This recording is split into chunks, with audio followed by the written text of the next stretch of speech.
Web సిరీస్లు చూసి పాడైపోయాడు. కొంచెం అడ్జస్ట్ చేసుకుంది. రాముడు కూడా ఇద్దరు ఆడవాళ్ళని చూశాడు. తన తల్లిని భార్యని. నేను అనాథని.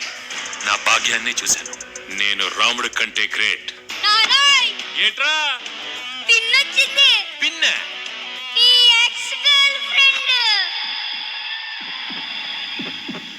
ట్రైన్ లో ఇంతమంది ఉంటే మీతోనే ఎందుకు మాట్లాడాలనిపిస్తుందో.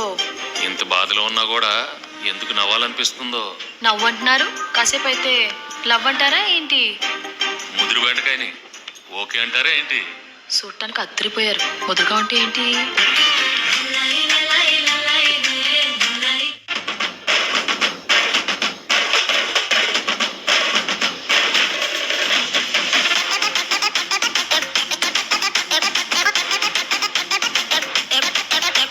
ఇద్దరు ఆడవాళ్ళు గొడవ పడుతుంటే తెలివైన మగాడు మధ్యలోనే ఉంటాడు. అటో ఇటు వెళ్తే ఏట్లోకి